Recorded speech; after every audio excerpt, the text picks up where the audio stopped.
बोलिए सियावर रामचंद्र भगवान श्री हनुमंत लाल जी महाराज की। आदि देवी महामाया सोना भवानी मात की। बुलदे ठकराहा धाम की थाबे वाली माई की। आज तो ऐसा लग रहा है कि जितने गांव के भक्त हैं सब नवमी की पूजा कर रहे हैं। आज सबके घर में कलश धराया होगा तो सब पूजा करें, समझ सकते हैं, क्योंकि नवमी के दिन हमारे यहाँ भी बड़ी पूजा होती है। लेकिन आज सब माताएं अपने घर में माता रानी को लगता है जगराता कर रही है, इसलिए आए कोई बात नहीं, बड़े भाव के साथ बोलिए सत्य सनातन धर्म की।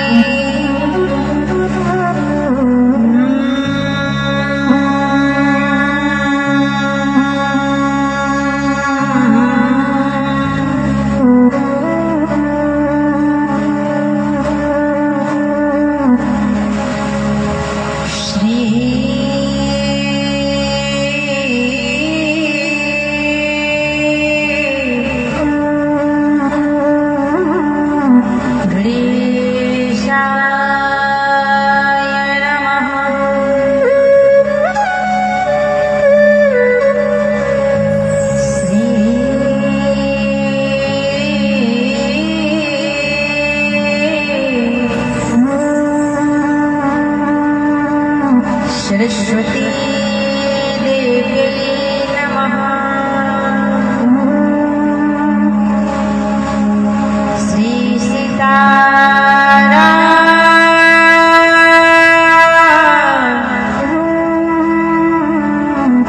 चरण कमलेभ्यो नमः।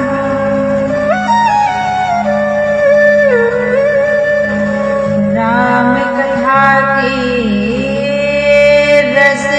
तुम भक्ति रास मत धीर। आयुष्वासन लीजियो तेज पुंज कपिवीर। ओम वीर वीराय श्री हनुमते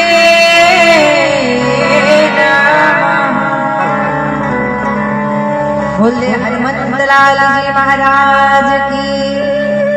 साचे दरबार की अम्बे माई की। बड़े भाव के साथ सभी लोग, जैसे मंच की परंपरा होती है, वाणी को मन को तन को पवित्र करें प्रेम के साथ सभी लोग, क्योंकि आज का दिन तो गया, मात्र शेष कल का दिन है। कथा सुनाकर चले जाएंगे, फिर ना जाने कब राधा रानी की कृपा हो, सोना भवानी की कृपा हो। इसलिए आओ दोनों हाथ उठा के प्रेम से सभी कहें कि चलो बुलावा आया है, माता ने बुलाया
की अम्बे मात की।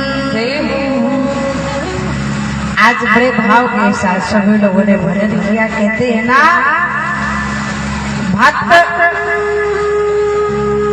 1000 नास्तिक से अच्छा एक आस्तिक अच्छा होता है। 1000 भीड़ से अच्छा 2-4 भक्त ही होते हैं।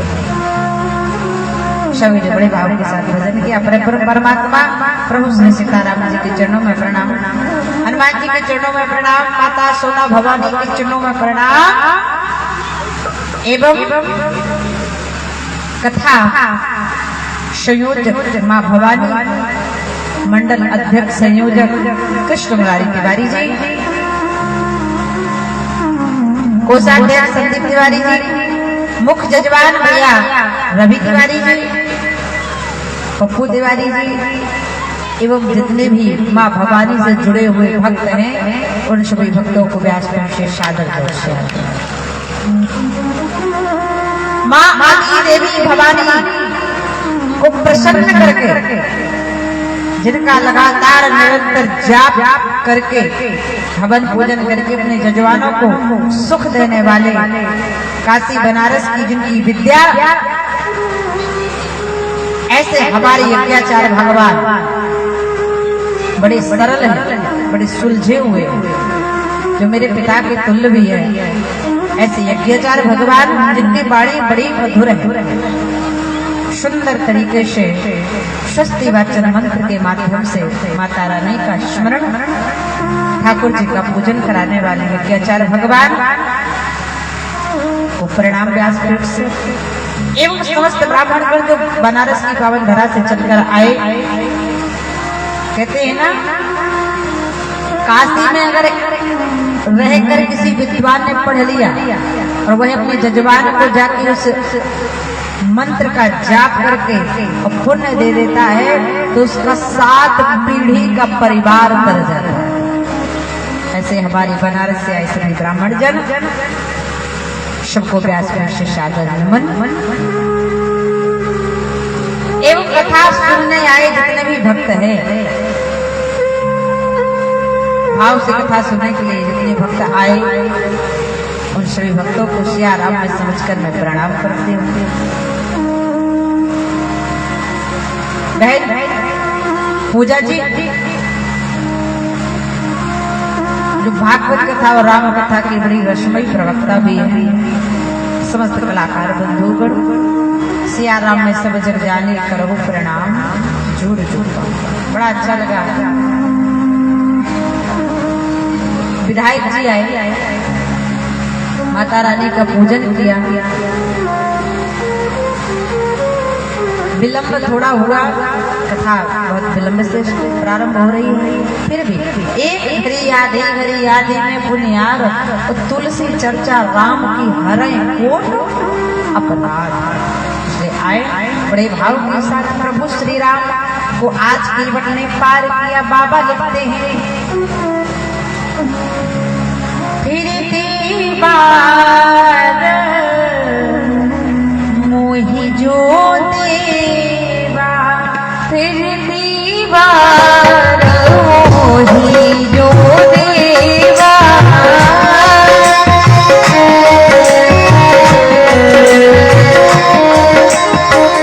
सो प्रसाद मैं सिर धर देवा, सोय प्रसाद मैं सिर धर देवा, चित्रकूट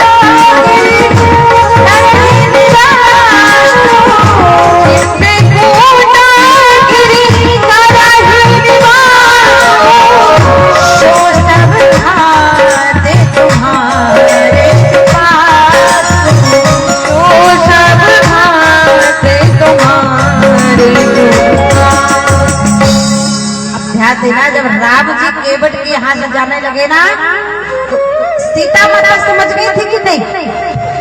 सीता माता समझ गई थी कि हमारे पति संकोच कर रहे हैं, भगवान को उतराई देना चाहते हैं।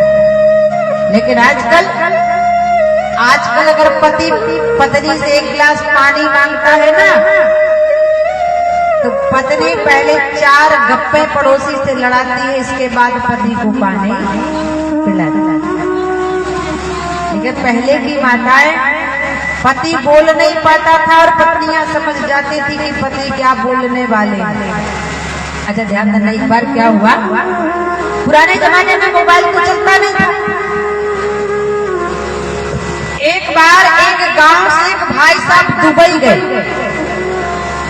अब दुबई से उन्होंने अपनी पत्नी के लिए पत्र लिखा।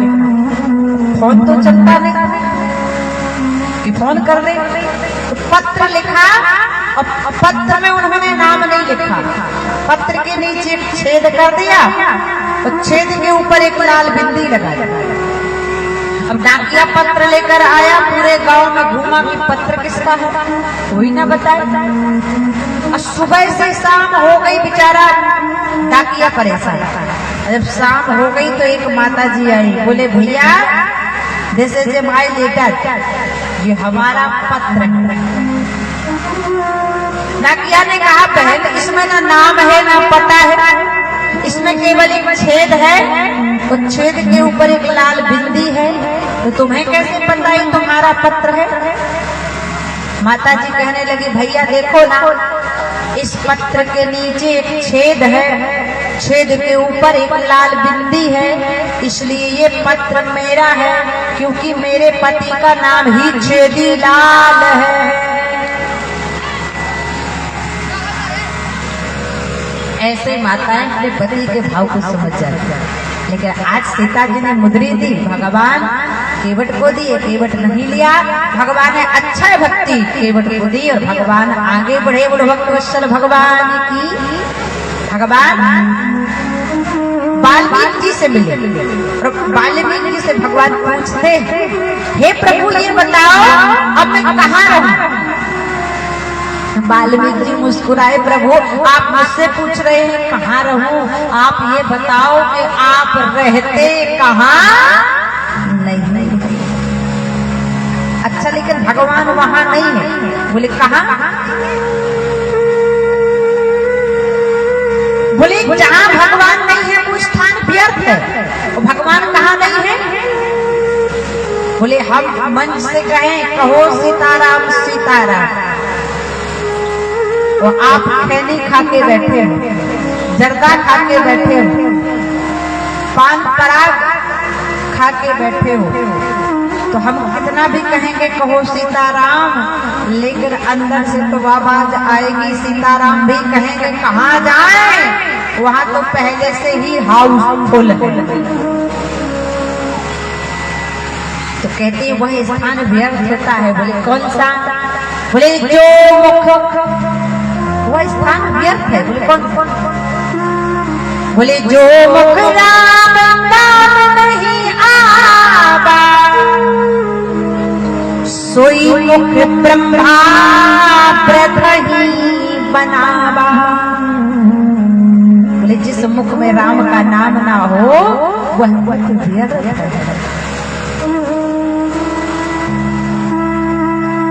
आज भगवान ने कहा कहाँ रहूं। वाल्मीकि जी बोले आप रहते कहाँ नहीं। भगवान कहाँ नहीं। हरि व्यापक सर्वत्र समाना, प्रेम से प्रकट होई मैं। एक बार जब विभीषण जी राम जी की शरणागति में आए ना, तो लक्ष्मण जी ने देखा कि भैया राम ने समुद्र का जल लिया और विभीषण को लंका का राजा बना दिया। लक्ष्मण जी घबराए। लक्ष्मण जी ने कहा प्रभु आपकी शरण में विभीषण आया तो विभीषण को आपने लंका का राजा बना दिया। उसी प्रकार अगर रावण आपकी शरण में आ गया तो आप फिर रावण को कहाँ का राजा बनाओगे। राम जी ने कहा कोई बात नहीं, रावण अगर शरण में आ गया ना तो मैं रावण को अयोध्या का राजा बना दूंगा।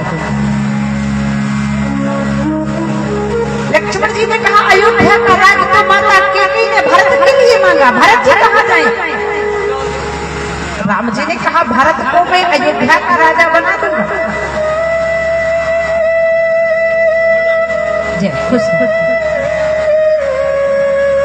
राम जी ने कहा भरत को मैं अपने बैकुंठ का राजा बना दूंगा और रावण को अयोध्या का राजा बना दिया। लक्ष्मण जी ने कहा प्रभु जब बैकुंठ का राजा आप भरत को बनाओगे तो बैकुंठ में तो आप रहते हो, फिर आप कहाँ जाओगे ठकराहा। भगवान ने कहा हे लक्ष्मण सुनो, ना हम बसामि बैकुंठे योगिनाम हृदयेन च। देखो हे लक्ष्मण, ना मैं अयोध्या में रहता हूँ, ना मैं काशी में रहता हूँ, ना मैं बनारस में रहता हूँ, ना मैं किसी मंदिर में शिवालय में रहता हूँ। हे लक्ष्मण मैं तो अपने भक्तों के हृदय में रहा करता हूँ। मुझे कह रहे हैं कि अवस्था तब आज कहते हैं ना, आज भगवान को आप प्रेम से जहाँ बुलाओ भगवान वहाँ आ जाते हैं।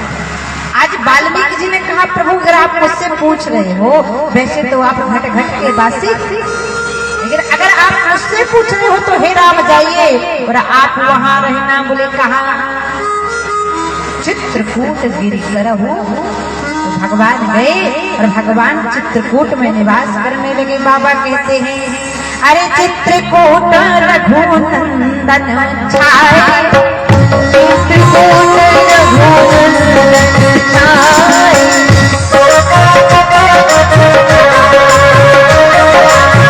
समाचार सुनी सुनी सब आए, समाचार सुनी सब आए।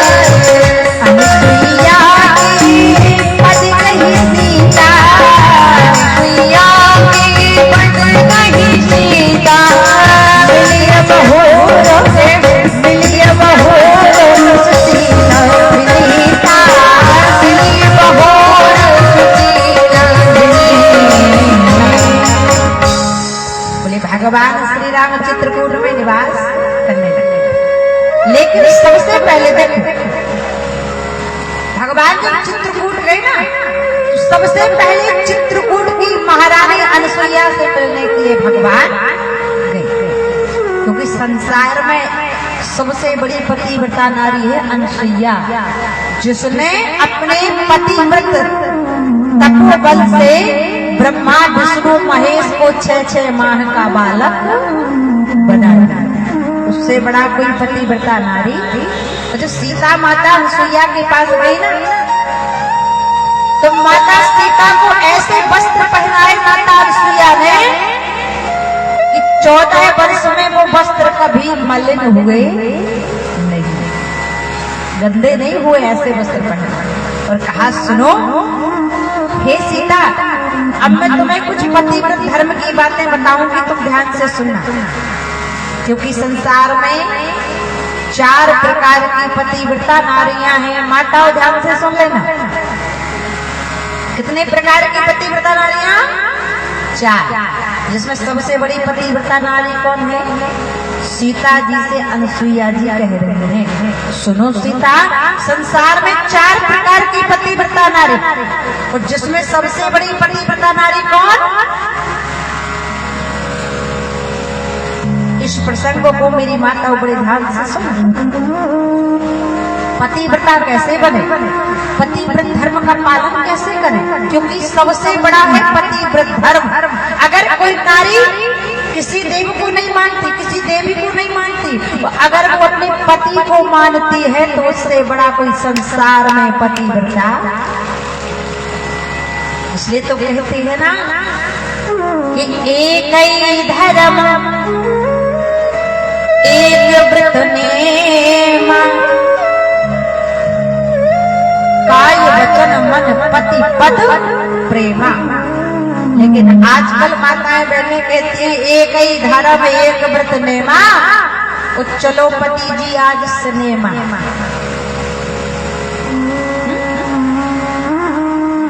ऐसा नहीं, आज माता अनुसुईया ने सीता जी से कहा सुनो सीता, जग पतिव्रताया 4 विधि अहई। संसार में 4 प्रकार की पतिव्रता नारी है, लेकिन सबसे बड़ी कौन? अब आप लोग देखो कि आप लोग किस नंबर की पतिव्रता नारी हो। सबसे बड़ी कौन है? बाबा लिखते हैं कि उत्तम के यश बस मन माही, उत्तम के यश बस मन माही, सब आने पुरुष जग नाही, सबने भुआन पुरुष जग नाही, सबने भुआन जग नाही, सबने भुआन पुरुष जग नाही,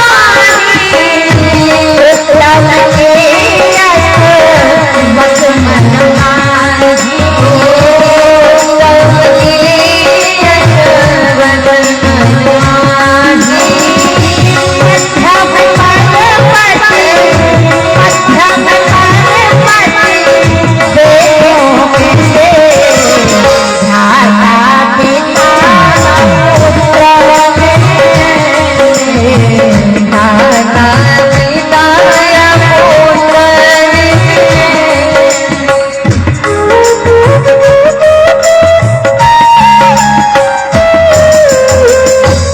अनुसुईया माता ने माता सीता से कहा, सुनो जान, संसार में सबसे बड़ी पतिव्रता पत्नी हुआ है। बोले कौन? बोले उत्तम के यश बस मन माही, उस सपने आने पुरुष जग नाही। बोले सुनो सीता, संसार की सबसे बड़ी पतिव्रता पत्नी वह है जिसकी जागृत अवस्था तो ठीक, जिसकी स्वप्न में भी अपने पति को छोड़कर पराये के पति का दर्शन ना होता हो। जागने की अवस्था में तो छोड़ो, जो सपने में भी अपने पति के अलावा किसी पर पुरुष की छाया को ना देखती हो, वह संसार की सबसे बड़ी पतिव्रता नारी है। अच्छा, दूसरी सीता जी से माता अनुसुईया ने कहा, अब दूसरे नंबर की पतिव्रता नारी कौन? मध्यम पर पति देखियो कैसे, बोले भ्राता पिता पुत्र निज जैसे। बोले दूसरे नंबर की वह पतिव्रता नारी है, बोले अपने पति को छोड़कर पराये के पति को, अगर पराये का पति पिता की आयु का है तो उसे पिता की दृष्टि से देखे, पराये का पति भाई की आयु का है तो उसे भाई की दृष्टि से देखे, और पराये का पति पुत्र की आयु का है तो उसे अपने पुत्र की दृष्टि से देखे। ये दूसरे नंबर की पतिव्रता नारी है। अब तीसरी, बोले तीसरी वह पतिव्रता नारी है, बोले जिसका पति निम्न प्रकार से जीवन जीता हो और फिर भी वह पति की सेवा करती है, वो तीसरे नंबर की नारी है। बोले पति कैसा हो? बोले पति ऐसा हो, रोगी हो, जोगी हो, क्रोधी हो, कामी हो, लोलुप हो, लालची हो। बोले तुलसीदास जी ने लिखा, अनुसुईया माता ने कहा कि तीसरे नंबर की वह पतिव्रता नारी, अगर उसका पति निम्न प्रकार से जीवन जीता हो और फिर भी वह सेवा करे। बोले कैसा पति कैसा हो? बाबा कहते हैं कि अंधे बधिर क्रोधी अति दीना, और वृद्धे लोग बस धन हीना, वृद्धे लोग बस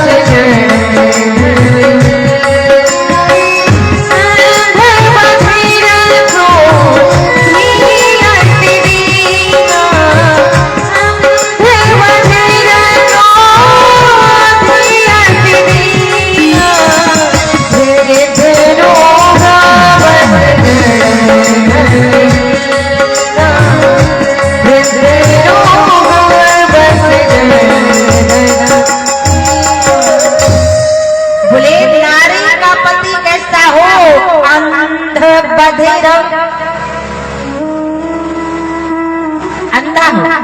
लंगड़ा हो, बहरा हो, लोलुप हो, लालची हो, रोगी हो, जोगी हो, भोगी हो और क्रोधी हो। अगर ऐसा भी पति किसी माता का है तो ऐसे भी पति के चरणों की जो सेवा बगैर लड़ाई झगड़ा गुस्साए करती हो वह तीसरे नंबर की पतिव्रता नारी। एक जगह तो हमने कहा माताओं को पति की सेवा करना चाहिए।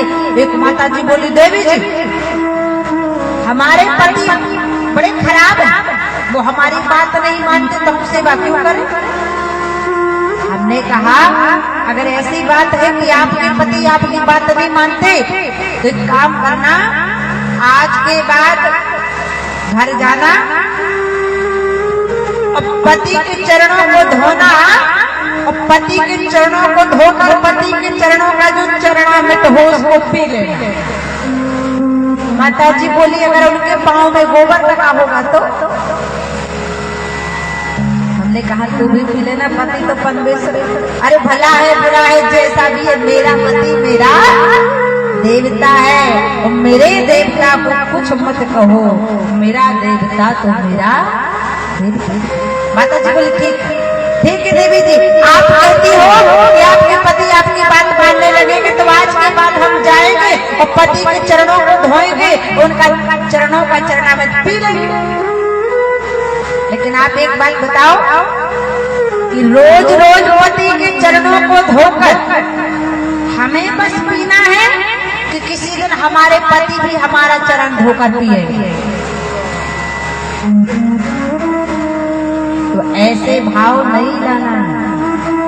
पति सबदा पूजनीय होता है। अब मानस में लिखा है पति कैसा हो, कोई अंधा हो, लंगड़ा हो, लोलुप हो, लालची हो, रोगी हो, जोगी हो, भोगी हो, क्रोधी हो, ऐसा भी हो पति ना, उसकी प्रेम से सेवा करो, चिड़चिड़ाओ मत, झगड़ा मत करो, प्रेम से सेवा करो। क्योंकि पति बिन सोनी मांग, पुत्र बिन घर सुना, और दोनों है सुख के साधन, और दोनों बिन घर है सोना। इसलिए आज सीता जी से रसोईया जी ने कहा सुनो सीता, ये तो तीन पतिव्रताओं की बात हो गई, तो चौथी बोले कौन? बोले जो सबसे निकृष्ट है, सबसे खराब, सबसे निम्न, सबसे तुच्छ स्त्री वह है। बोले कौन? माता रसोईया सीता जी से कहती है कि पति बन जाकर पति रति कर, पति बन जाकर पति रति कर, लोटा कोटि सत पर, रो रो रो कोटि सत पर, विधवा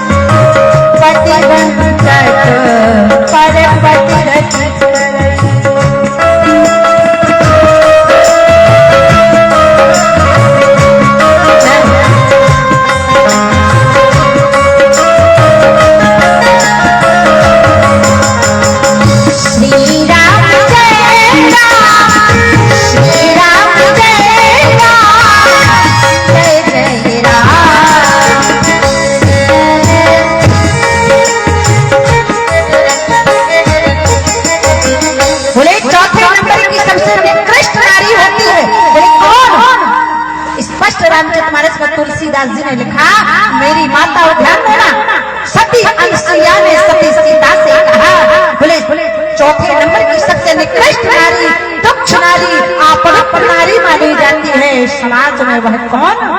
बोले पति बंचक पर पति रति करई, तो रौरव कोटि सत परई। बोले जो अपने पति को छोड़कर पराये के पति से प्रेम करती है, अपने घर को विनष्ट करती है, ऐसी स्त्री पापनी, डाकनी, साकनी और नरक की गामिनी कहलाती है। ऐसी स्त्री का मुख देखने का पाप लग जाता है। चौथे नंबर की निकृष्ट नारी। सती अनसुईया ने बड़ी सुंदर शिक्षा दी और कहा, हे सीता जाओ, मैं आशीर्वाद देती हूँ, सदा अचल कर तुम्हारा सुंदर आशीर्वाद सदा अमर रहे और तुम अपने स्वामी के साथ ऐसे ही धर्म पथगामिनी बनकर चलती रहो और सुंदर वस्त्र धारण कराए। भगवान कहते हैं चित्रकूट में 12 वर्ष तक रहे। लेकिन जब भगवान 12 वर्ष तक रह रहे थे ना, तो इंद्र के पुत्र को संदेह हुआ और इंद्र का पुत्र जिसका नाम है जयंत, वो भगवान की परीक्षा लेने के लिए, और ध्यान देना भगवान की लीला कर रहे हैं और लीला कभी असली होती। अच्छा एक बात बताओ, लीला असली होती है कि नकली? मनोज जी, नकली। क्योंकि आपने देखा होगा जब रामलीला चलती है ना, तो वही पात्र सीता बन जाता, वही पात्र कुंभकर्ण बन जाता, वही पात्र विभीषण बन जाता। एक बार तो एक जगह रामलीला चल रही थी, अब महंत जी ने कहा जो सीता माता का अभिनय कर रहा है उसको लेकर आओ। अब सीता जी आएंगी और रावण से संवाद करेंगी कि ये दुष्ट खड़ा रो खबरदार, अब स्वामी आने वाले हैं। पीछे से आवाज आई, बोले महंत जी रामलीला बंद कर दो। बोले क्यों? बोले जो सीता माता का पात्र है ना, वो तो अभी सिगरेट पी रहा है। तो leela is not true, leela is false. लीला असली होती। राम जी लीला करे, भक्तों को आनंद देने के लिए लीला करे। लेकिन आज जयंत ने भगवान की परीक्षा करना चाहा और आज कौवे का रूप धारण किया। भगवान माता सीता का श्रृंगार कर रहे थे तो माता सीता के पैरों पर चोंच मार देता है और उड़ जाता है। भगवान ने देखा कि जानकी के पैरों के अंगूठे के नीचे से रक्त निकल रहा है।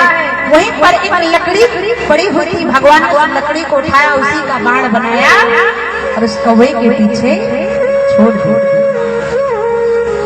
सुरपति सुत धरी बायस बेसा, अरे सठ चाहे रघुपति बल देखा। भगवान ने सीख का बाण मारा, आगे आगे कौवा, पीछे पीछे सीख का बाण। तीनों लोकों में वह भगवान के बाण से भयभीत होकर भागा, घूमा फिरा, लेकिन उसकी रक्षा किसी ने, क्योंकि राख को सकई राम कर द्रोही, नारद जी ने आज ढांढस बढ़ाया और भगवान ने उसकी मोह रूपी एक आंख फोड़ दी। और आपने देखा होगा कि कौवा हमेशा एक आंख से देखता है और भगवान ने उसकी मोह रूपी आंख फोड़ दी। और भगवान अब चित्रकूट से चले नासिक पंचवटी। बोलो त्र्यंबकेश्वर भगवान। भगवान जब पंचवटी पहुंचे ना, तो भगवान के साथ एक हादसा हो गया। वो हादसा कौन सा? भगवान ने बहुत सुंदर पर्णकुटी पंचवटी में बनाई। सीता जी और राम जी की बड़ी बड़ी है, वो लक्ष्मण जी की कुटी थोड़ा टापू पर बनाई, क्योंकि लक्ष्मण जी को पहरा देना होता है। तो जो पहरा देता है ऊंचाई से देखता है। अब राम जी लक्ष्मण जी जानकी जी बैठे थे, उसी समय घटना घट गई। एक विदेश की एंट्री हो गई, विदेश की कन्या की एंट्री हो गई, जिसका नाम शूर्पणखा। अब भगवान के पास शूर्पणखा आई और खड़ी हो गई और भगवान को देखकर कहने लगी, लगता है मैं आज तक आपके लिए कुंवारी थी, इसलिए काम करो, अब आप मुझसे विवाह। देखो आज शूर्पणखा ने ना माँ से पूछा, ना पिता से पूछा, ना भाई से पूछा, ना बंधु से पूछा, ना समाज से पूछा। आज डायरेक्ट शूर्पणखा गई और भगवान से कहने लगी। तो भाव क्या व्यक्त करती है? आज भगवान से कहती है कि तुम शम पुरुष ना पोषम नारी, पुरुष ना पोषम नारी।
दर्शन दो, दर्शन दो।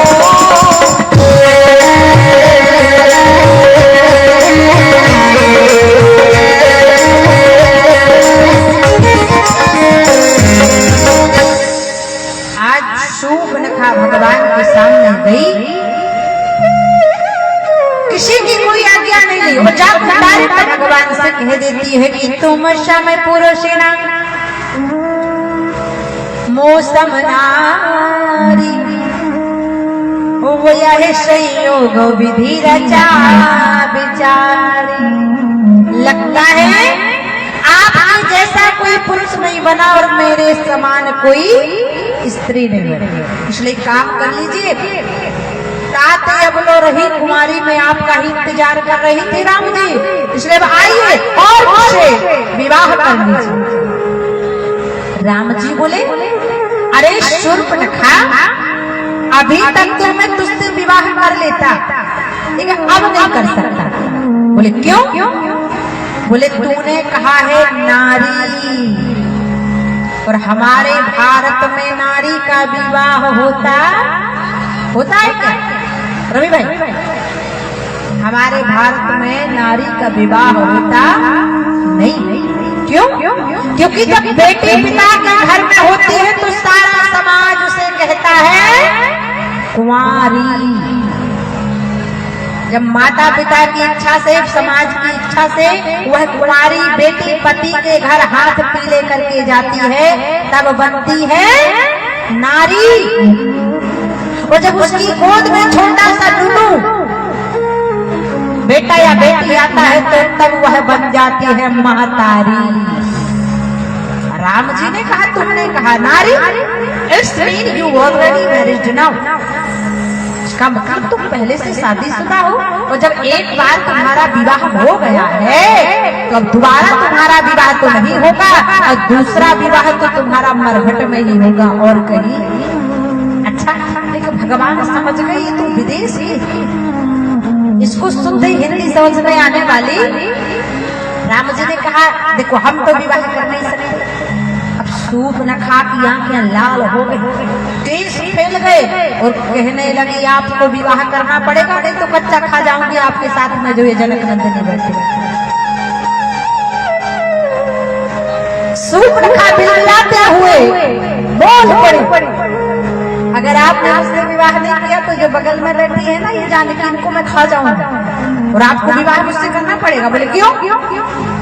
क्योंकि काम मंत्रा कर गई बन भेजे सिया राम, और रण रचने में रहेगा शूर्पणखा का नाम। जंगल आपको केकई मंत्रा ने भेजा, वो आगे की लीला में मैं आपकी सहायता करूंगी, क्योंकि ये आपको मालूम है प्रभु, आप जैसा कोई पुरुष, क्योंकि आपने दोनों भुजाओं को उठाकर संकल्प किया है, निश्चर ही कलहु कही भुज उठाए बन कीन। आपने प्रतिज्ञा दोनों भुजाओं को उठाकर की है कि जब तक मैं इस पृथ्वी को राक्षसों से विहीन नहीं कर दूंगा तब तक शांति से बैठने वाला नहीं, और मेरे जैसी कोई स्त्री नहीं, क्योंकि मैंने भी प्रतिज्ञा की है कि जब तक अपने पति विद्युत की मौत का बदला भाई रावण के वंश को नाश करके नहीं कर देती तब तक मैं शांति से बैठने वाली। इसलिए आपके समान कोई पुरुष नहीं, मेरे समान कोई स्त्री नहीं, तो विवाह कर लीजिए। राम जी समझ गए कि ये ऐसे मानने वाली नहीं। भगवान ने कहा ठीक है, अगर तुम्हारे अंदर विवाह की इतनी इच्छा उठ रही है, तुम्हें विवाह की इतनी कामना है, तो हम तो नहीं करेंगे। हमारा छोटा भाई है लक्ष्मण, वो कर सकता है, वहां चले जाए। अच्छा ध्यान देना, लक्ष्मण जी है बैराग, शूर्पणखा है काम, और बैराग के आगे काम की कुछ चलने वाली नहीं। वो ध्यान देना, आज शूर्पणखा लक्ष्मण जी की बात नहीं, अब लक्ष्मण जी से भी कहने लगी लक्ष्मण जी विवाह कर लीजिए। लक्ष्मण जी ने कहा विवाह तो कर लेंगे, लेकिन क्यों करने, कारण क्या है विवाह करने का? अब शूर्पणखा कहाँ की नारी है, बोलो जरा। भारत की तो नहीं है महाराज, श्रीलंका की है, विदेश की है। और विदेश के लोगों में मर्यादा नहीं होती। और आपने देखा होगा हमारे भारत में औलाद को पिता के नाम से जाना जाता है, और विदेश में औलाद को मां के नाम से जाना जाता है। अंतर समझ सकते हैं। वहां पिता की कोई गारंटी नहीं होती, इसलिए मां शब्द लगाया जाता है। इसलिए हमारे देश को मर्यादित और हमारे देश को माता से संबोधित करते हैं। बोलो भारत माता की। भारत जैसा कोई देश नहीं, क्योंकि जहां जहां जब जब भगवान ने अवतार लिया, भारत के मध्य बिंदु पर अवतार लिया, किसी और देश में अवतार नहीं लिया। आज भगवान ने लक्ष्मण जी से कहा जाओ वो कर लेंगे। अब लक्ष्मण जी के पास गए, बोले विवाह कर लो। बोले क्यों कर लो? वो तो विदेश की नारी है, उसे मर्यादा क्या किया गया?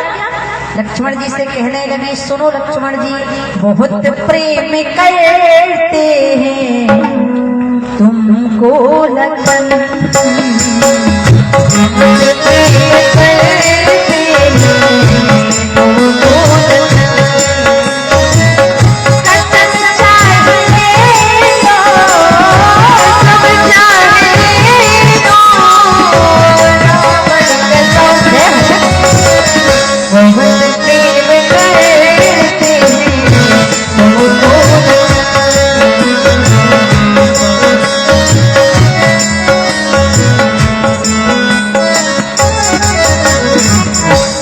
लक्ष्मण जी से शूर्पणखा कहती है, आप हमसे प्रेम, हम आपसे प्रेम करते हैं, इसलिए आप विवाह कर लीजिए। तो कहते हैं परदेश की प्रीत रहन का सपना, और दिया कलेजा काट हुआ ना अपना, होती पड़ पड़ जग भया पंडित भया न कोई, उठाई अक्षर प्रेम का सुपढ़े सुपंडित। एक बार क्या हुआ, एक गांव में एक माँ रहती थी, उसके पति का स्वर्गवास हो गया, अकेली माँ रहती थी। अब उसका बेटा बहुत छोटा था जब उसके पति का स्वर्गवास हो गया। अब उस माँ ने उसको सेहा, पाला, पोसा और पोस कर बड़ा किया। एक दिन बेटा जब बड़ा हो गया, 18+ हुआ, तो उस पुत्र को एक वेश्या से प्रेम हो गया। कहते हैं ना, जो वेश्या होती है कभी किसी की सगी, क्योंकि वेश्या का एक ही धर्म, एक ही नियम क्या होता है, बोले माल तेरे पास है तो माल तेरा खाएगी, और हुआ जो खत्म तो नजर नहीं आएगी। अब वेश्या के पास गया, वेश्या से कहने लगा, वेश्या मैं तुमसे बहुत प्रेम करता, मेरे प्रेम को स्वीकार करो। वेश्या ने कहा, सारा संसार मुझसे प्रेम करता है, मैं किससे किससे प्रेम करूं? अगर तुम मुझसे सच्चा प्रेम करते हो तो जाओ अपनी जन्म देने वाली माँ के कलेजे को काट के मेरे पास ले आओ। जब तुम अपनी माँ का कलेजा काट कर ले आओगे तो मैं मान लूंगी कि तुम मुझसे प्रेम करते। आज वह मूर्ख, धूर्त, पापी, निकृष्ट बालक ये भी भूल गया कि जिस माँ की छाती के दूध को पीकर मैं 20 साल का नौजवान बन गया, आज उसी माँ की छाती को चीरने के लिए वेश्या बोल रही है। माँ तो इंतजार कर रही थी कि मेरा बेटा आएगा, मैं उसे भोजन कराऊंगा। क्योंकि ध्यान देना, माँ और पत्नी में बड़ा अंतर होता है। कितना अंतर होता है? बोले एक माँ में और एक पत्नी में बड़ा अंतर होता है। अंतर कितना? बोले जब बेटा ड्यूटी से आता है तो माँ देखती है बेटे के पेट को, मेरे बेटे ने खाया कि नहीं खाया। और पति जब ड्यूटी से आता है ना तो पत्नी देखती है पति की जेब को। अंतर इतना है, बोले जैसे यार, लेकिन ध्यान दे, आज माँ सोच रही मेरा बेटा आएगा, मैं उसे भोजन कराऊंगा। आज वह मूर्ख बालक माँ की छाती को चीरने के लिए आता है, पीछे से खंजर लगाता है, कलेजा निकाल के दौड़ता है। एक पत्थर से पैर टकराया, माँ का कलेजा जमीन पर गिर गया और बेटा भी गिर पड़ा। लेकिन धन्य है माँ की ममता को। आज माँ का कटा हुआ कलेजा बोल पड़ा, अरे मेरे पुत्र, अरे मेरे बेटे, अरे मेरे लाल, अरे मेरे नुनू, तुझे कहीं चोट तो नहीं। फिर भी कटा हुआ कलेजा लेकर वह बालक बेस्या के पास गया।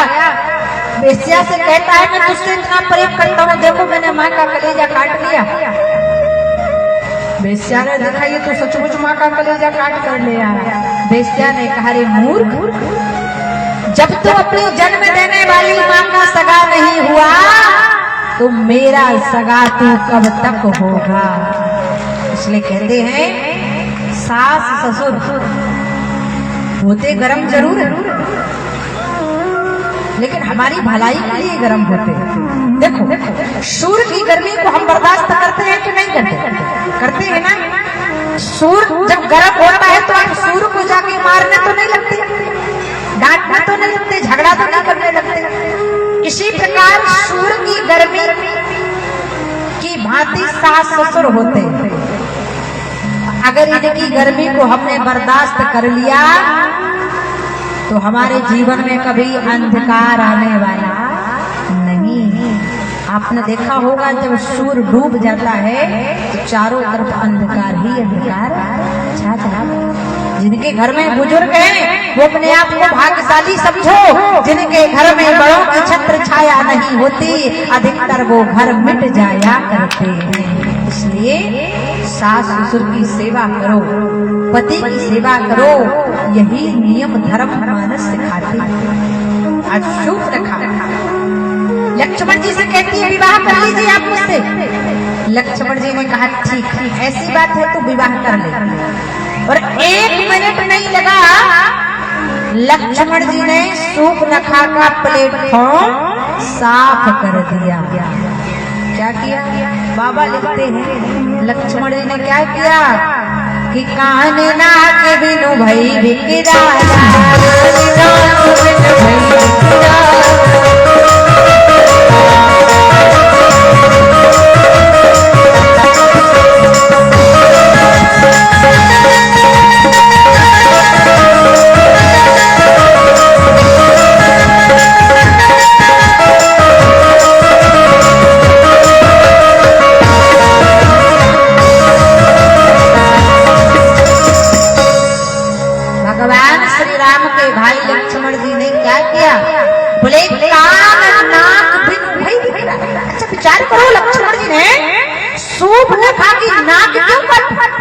अरे गला काट देते ना रहता बांस ना बजती बांसुरी, तो नाक क्यों काटी?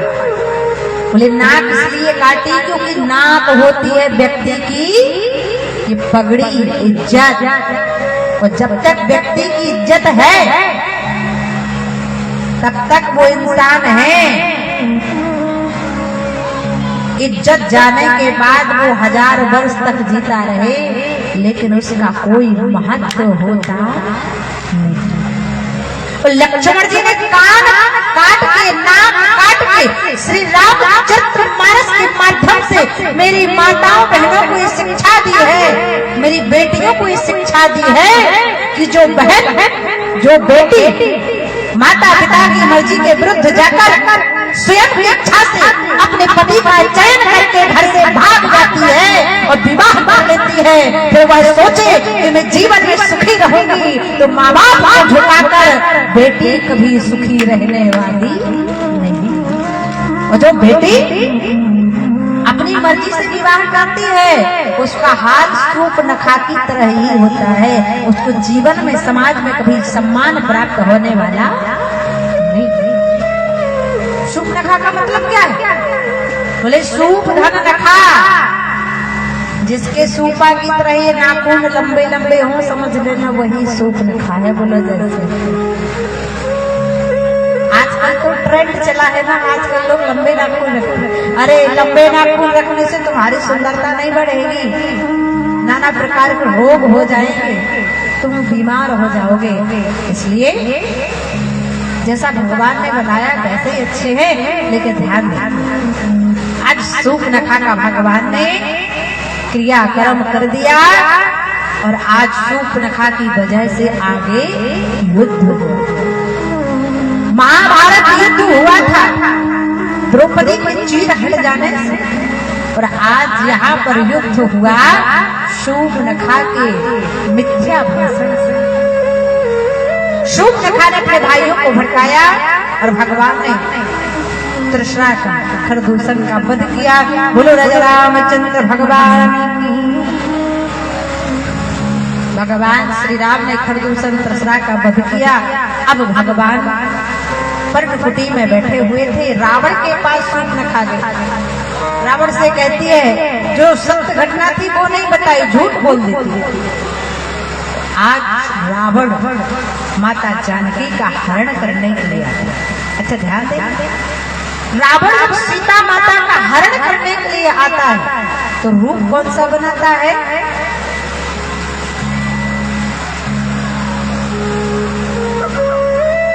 जितने अच्छे काम होते हैं ना वो पीला पीतांबर पहनकर होते हैं, और जितने बुरे होते हैं वो भी। क्योंकि यहाँ पर रावण ने रूप कौन सा लिया? बोले यहाँ 10 शीश श्वान की नाई। श्वान का मतलब, श्वान के दो मतलब होते हैं। श्वान का मतलब हंस भी होता है, श्वान का मतलब, ठीक है। रावण को यहाँ हंस तो बोल नहीं सकते, इसलिए एक बार क्या हुआ, ऐसी कथा चल रही थी। अब कथा चलते चलते एक माता जी कथा में गई,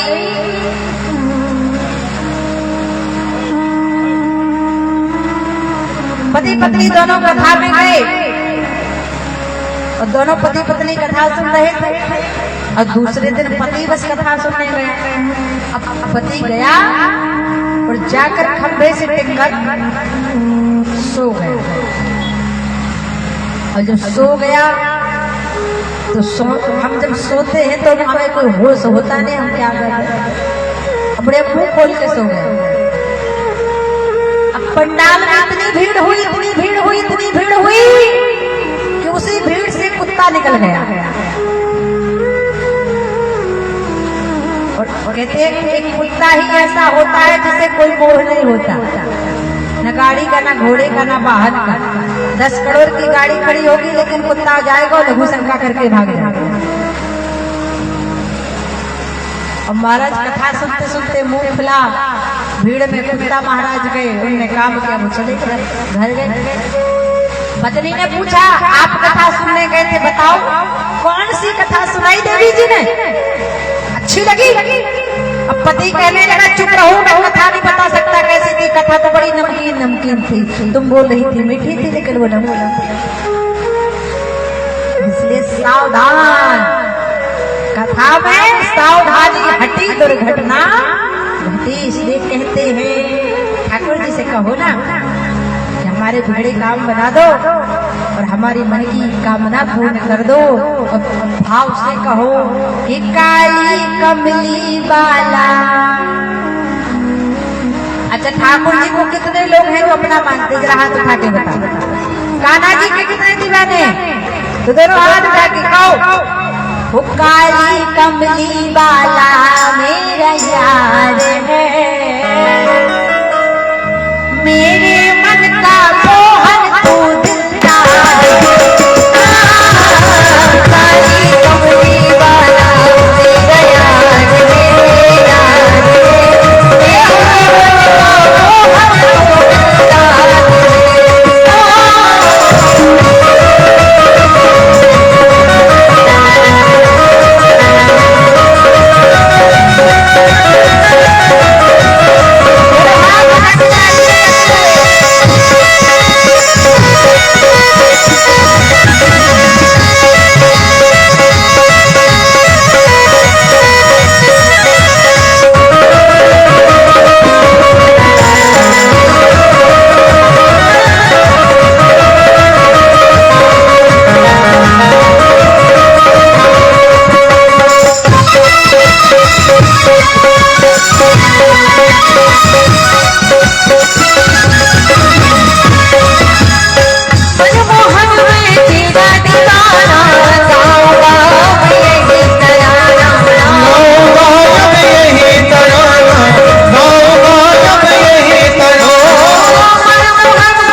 सावरे सरकार की, बोलो सोना भवानी माई की।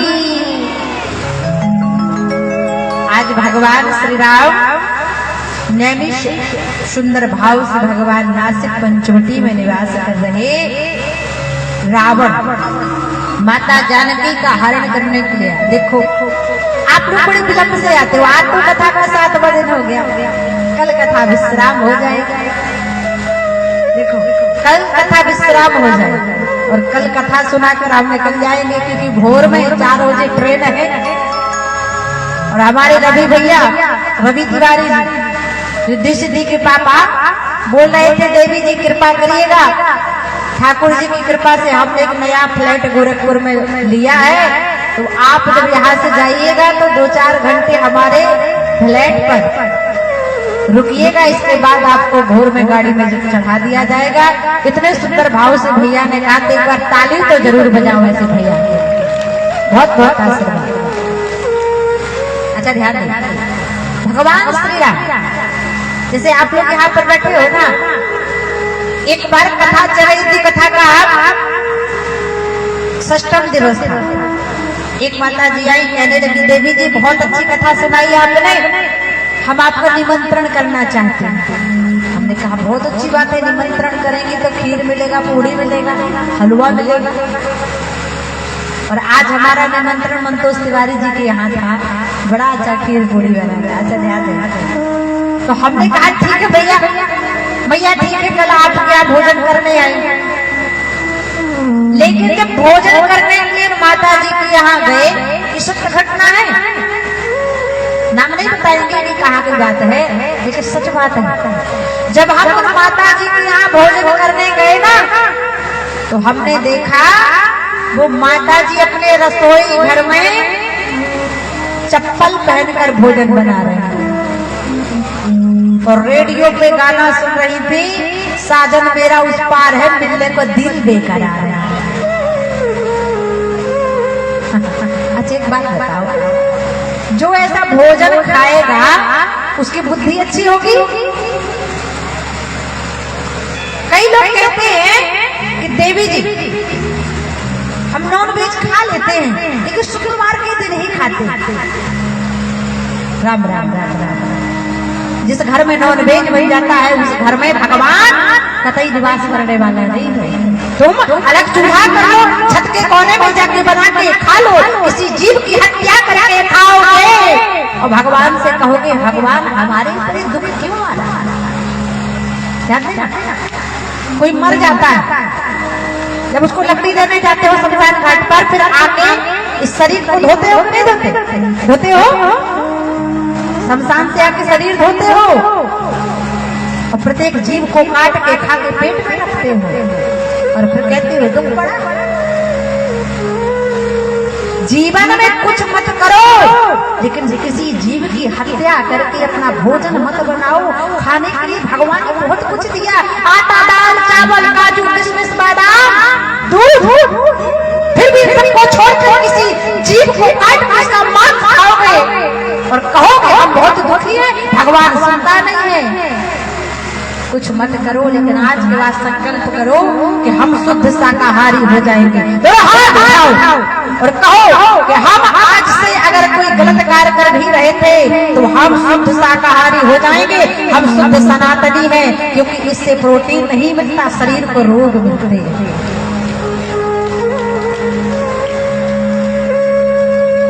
अच्छा देखो, अब वो माता जी चप्पलवा पहन के भोजन बना रही थी,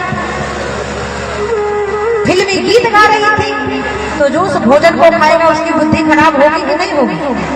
क्योंकि जैसा खाओगे अन्न वैसा होगा ये मन, जैसा पियोगे पानी वैसी निकलेगी वाणी, और जैसे करोगे संगत वैसे निकल कर आएगी रंगत।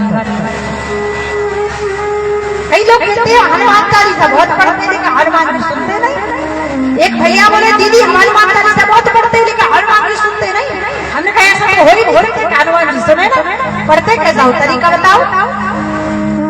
तो भैया कहने लगे दीदी क्या बताओ, ऐसे तो ड्यूटी जाता है, टाइम नहीं मिलता है, तो जब बाथरूम जाता हूँ तभी पढ़ लेता हूँ।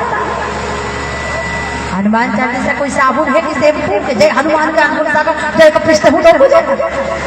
अरे विधिवत पढ़ोगे हनुमान चालीसा तो हनुमान चालीसा की प्रत्येक चौपाई क्या बोल रही है, साक्षी कौन है हनुमान चालीसा का। बाबा कहते हैं कि जो यह पढ़े हनुमान चालीसा ओ सिद्ध साखी गौरी सा। साक्षी देने वाले गौरी शंकर भगवान है जो कभी मिथ्या नहीं जाता है। इसलिए शुद्ध भाव से भोजन बनाओ, पवित्रता से भोजन बनाओ। और जब भोजन बनाओ तो कहो श्री कृष्ण गोविंद हरे मुरारी हे नाथ नारायण।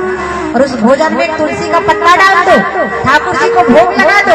अगर तुम्हारे घर में कोई शराब पीता हो, जुआ खेलता हो, बुरी संगत में पड़ा हो और वह ठाकुर जी को लगा हुआ भोजन का भोग तो खाओ, पति को खिलाओ, बच्चों को खिलाओ। अगर बुद्धि खराब भी है तो बुद्धि ठीक होने में समय नहीं लगेगा।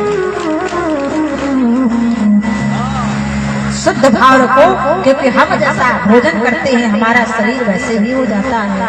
अरे कई क्षेत्रों में जाकर देखो लोग लहसुन प्याज नहीं खाते, क्योंकि कहते हैं लहसुन और प्याज का जन्म गंदगी से हुआ है। और हम मांस के लोथड़े को भोजन बनाकर पाते हैं। धन्य रे जीव, धन्य रे मनुष्य। त्याग दो, परित्याग कर दो, शुद्ध साधारण भोजन खाओ, उसी से तुम्हारी सेहत में रंगत आएगी। बोलो लक्ष्मी नारायण भगवान की। और अगर मनुष्य का तन पाया, अरबर करबर खा करके जीवन बिताया, तो ऐसे जीवों के लिए तो बाबा साधु बाबा यही कहते हैं कि न राम नाम लीनो और तूने भरी जवानी में तो डूब के मर जाओगे चुल्लू भर पानी में।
सुंदर भाव के साथ जीवन को बिताना है, अनर्गल चीजों में नहीं। आज रावण में मारीच से कहा कि जाओ तुम शूर्ण मृग बन जाना, मैं जानकी का हरण कर लूं।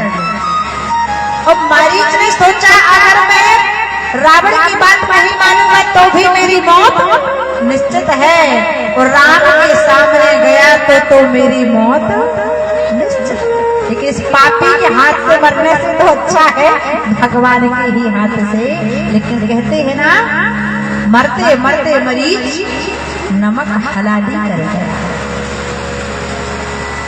सीता माता ने स्वर्ण मृग देखा, भगवान श्री राम से कहा, हे नारायण सुनो देव रघुवीर कृपाला,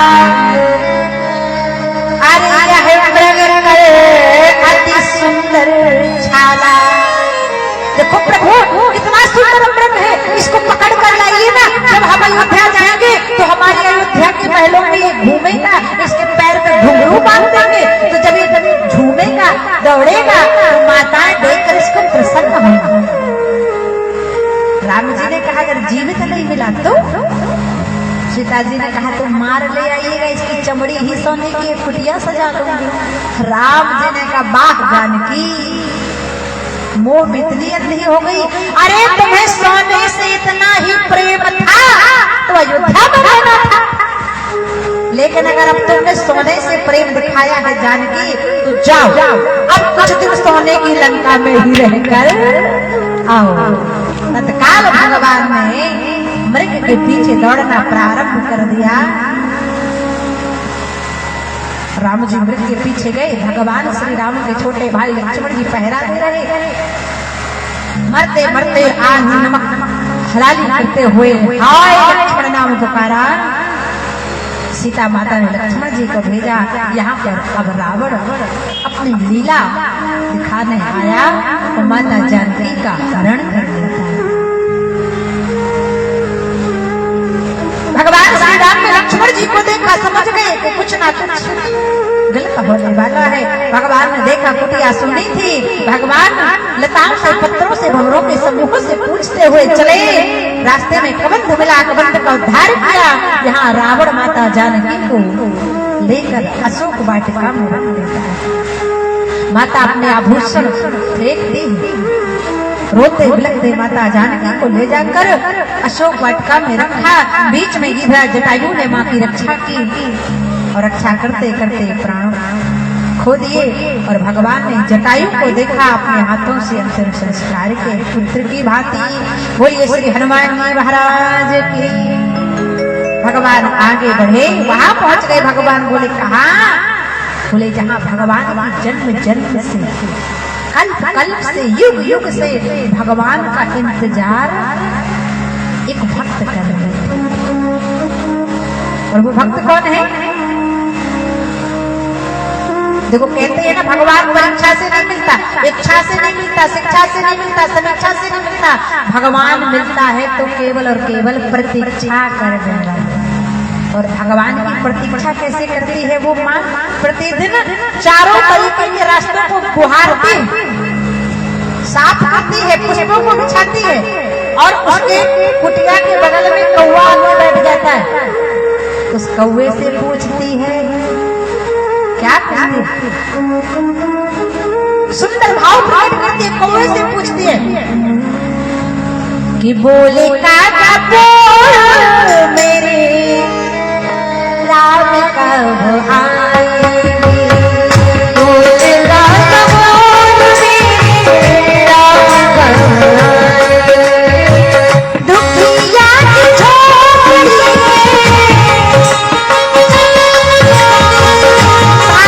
बोले जाएंगे, बोले काका बोल मेरे राम कब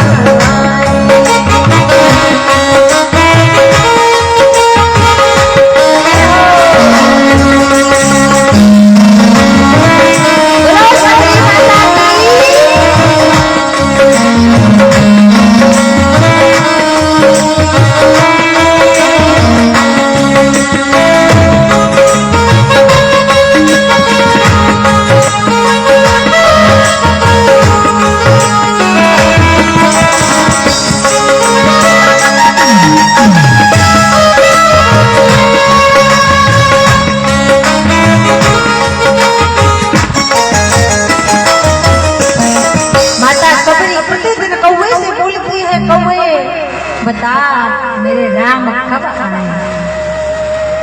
ये बोले काका बोल मेरे राम कब आएंगे?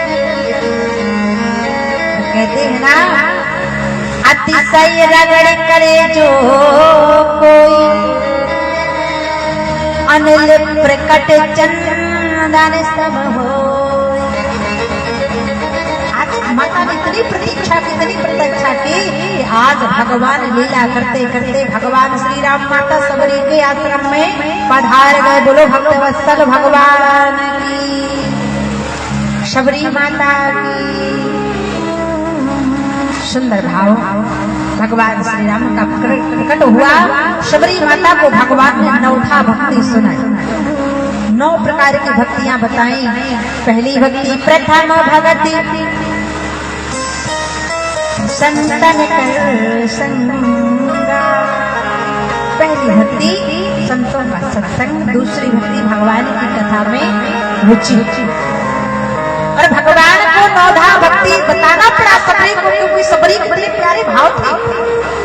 और कहते राम जी कहते सबरी तुम्हारे पास तो 9 प्रकार की भक्तियां विद्यमान हैं, लेकिन मैं तो उससे भी प्रसन्न हो जाता हूँ जिसके पास 9 भक्तियों में एक ही भक्ति होती। 9 बहुजन के एक ही होई, नारी पुरुष सचराचर को।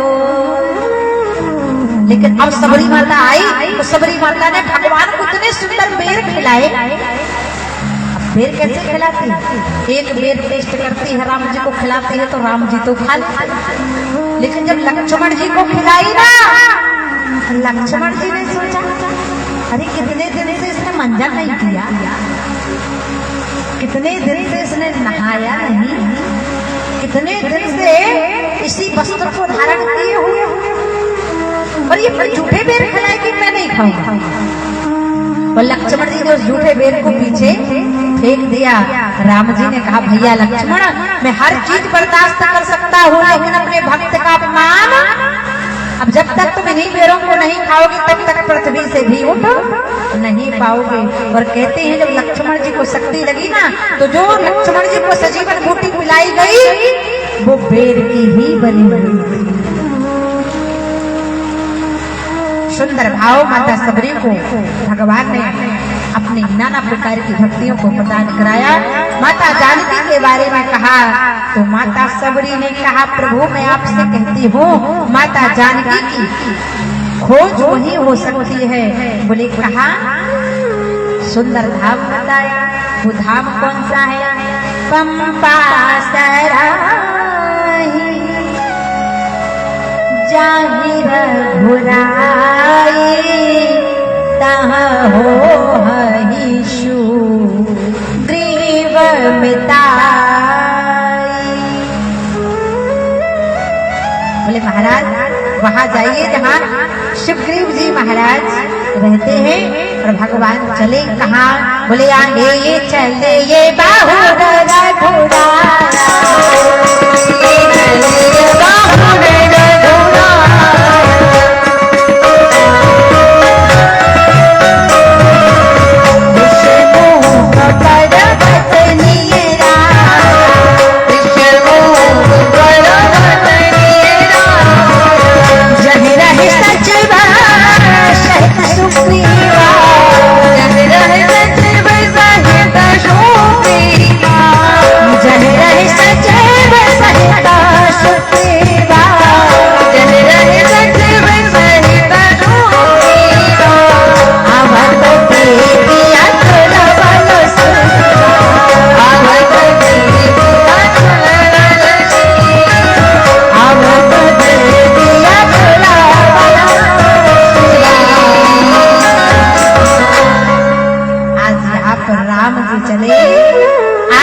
बोलो भक्त वत्सल भगवान की, हनुमान जी महाराज की।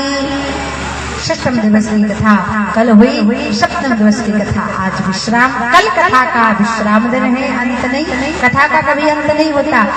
कल कथा विश्राम हो जाएगी और 13 तारीख से फैजाबाद यूपी में पुनः प्रारंभ हो जाएगा। इसलिए कथा कभी अंत नहीं कथा का होता, कथा विश्राम होती है। और कल कथा का विश्राम देने इसलिए आप सभी लोग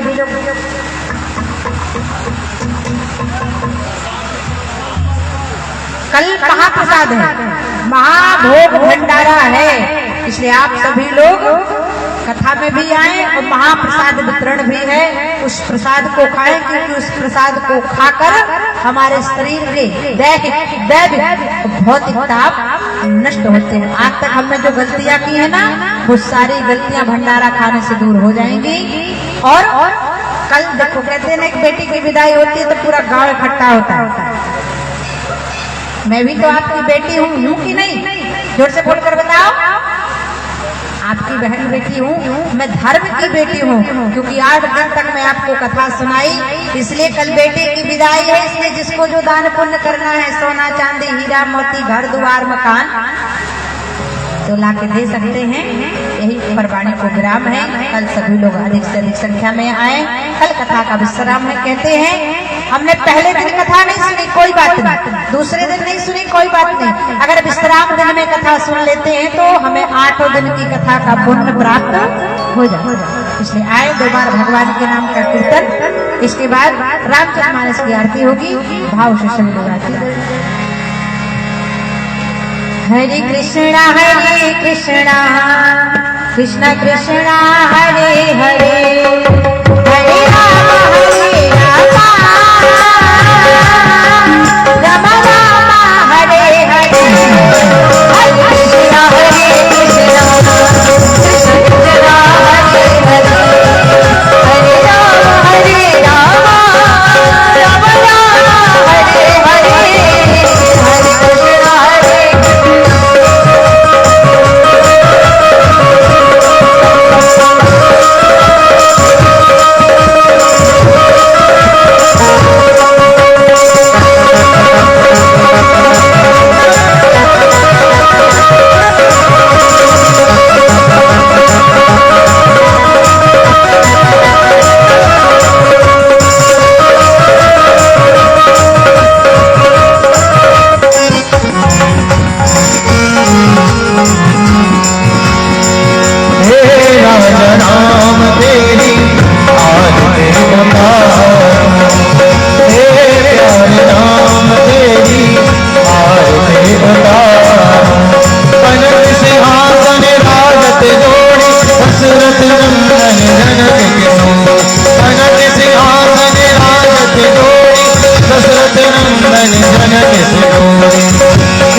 कथा